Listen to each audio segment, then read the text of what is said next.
Hello everyone, my name is Brian Simon, and today I'm going to teach you how to build one of the most exciting games you'll ever play, Redneck Horseshoes, otherwise known as washers.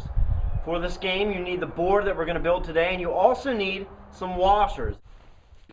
The first thing I'm going to do to create the washer board is to get a sheet of OSB plywood. You could probably get by with a half of a sheet, but it's pretty inexpensive, so I just bought a whole sheet.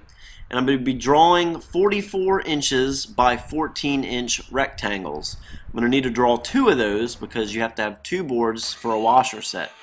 Once I draw my lines, I'm going to get my circular saw and just cut a nice slow cut here, making sure that it is accurate because we don't want one board being off when compared to the other. Once I do the first cut, then I just do one more cut, and I should have my piece ready to go. Do the same thing, you end up with two pieces, and then you need a 2x2. The 2x2 acts as a base, and we're going to need to cut four 44-inch pieces, and then we're also going to need to cut four 11-inch pieces. You say, but isn't the board 44 by 14? Yes, but if you cut it 14, you're going to have a little too much there. It's got to fit in between the 44-inch pieces. So I'm cutting four 44 inches and four 11 inches. Once I get those, then I'm going to get some screws, lay the OSB on top of the 2x2s, and simply screw it down. You could probably use some kind of staple if you'd rather do that, but I am using my screw gun using a 2-inch screw, which will connect the 1.5-inch 2x2 and the piece of plywood together. Then I do the same with the smaller piece. And then I have my base. Now I'm going to draw the circles where the washers will go in and score points. Every circle has a special place it has to be. The first one, the top of the circle is 4 inches. The second one, the top of the circle is 12 inches. And the last one is 20 inches. And then I'm using this paint can here to draw a circle. What I would recommend is to get a 4-inch hole saw. If you've got a drill and you feel like spending the money to do that, it would make cutting the holes a lot easier. But here I'm just using a quart of paint to draw a good circle, and then I'm using my jigsaw to cut that circle out. From now on, I'm just going to use a hole saw because it makes things a lot easier and makes your circle a lot cleaner. Sometimes a jigsaw can screw up. After I get done all my circles, I'm going to use a sander just to try to sand down some of the parts where I had cut the board. Make sure it's nice and smooth before I apply my carpet adhesive, which looks like green slime. Just use a little foam brush to put it on, and use some kind of scraper to evenly apply it across the board. This will make sure that the carpet doesn't bubble up, and so that the playing surface stays as smooth as possible. Once I get the carpet adhesive on, I roll my piece of carpet out and line it up. I need about 2 inches so that it flips over, so I'm just eyeballing it, and then I drop it. And once you drop it, it's going to stick pretty good. I cut off the excess, and then I start stapling the piece of carpet, pulling it tight as I staple. That way, make sure there's not going to be any air bubbles. I want it to be as tight as possible. Cut off a little bit more excess. I'm using a carpet knife because utility blades are sharp, but carpet is really tough to cut. So with a carpet knife, you can get a better cut on it. And here again, I'm stapling the pieces of carpet to the 2x2. You may have to make some relief cuts where the two ends meet, so be prepared for that. Just use your utility knife and slice it so you can fold it over, almost like you're wrapping a Christmas present. One of the last steps that we have to do here to play this game is to cut pretty much like a pie.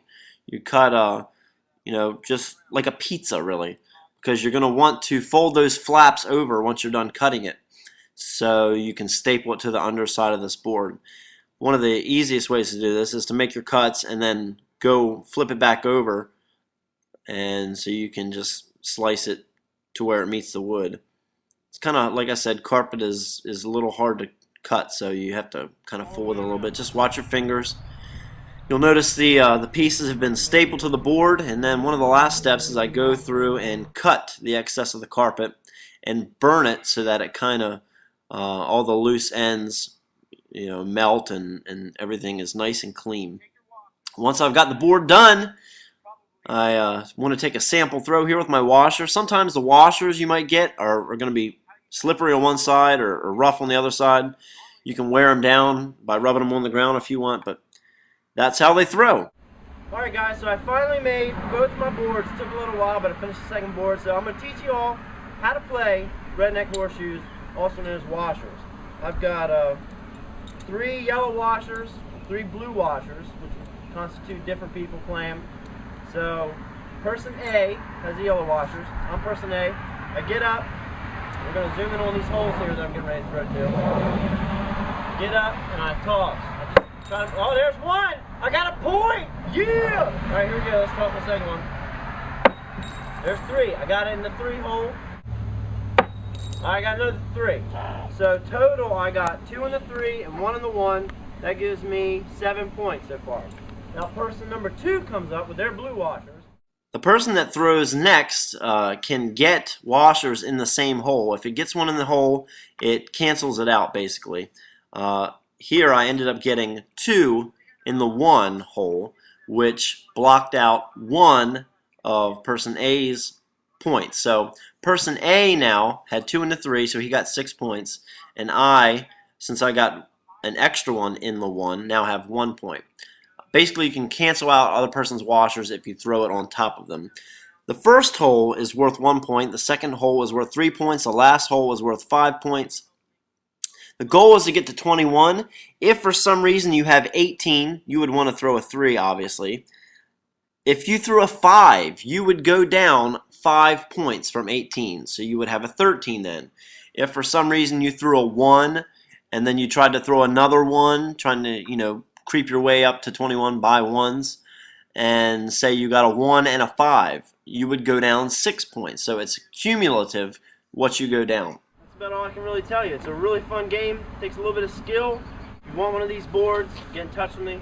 I'll build them, send it to you, and you can be a redneck horseshoe player, just like me. If you'd like more information about washers and how to play, visit brysci.com/washers.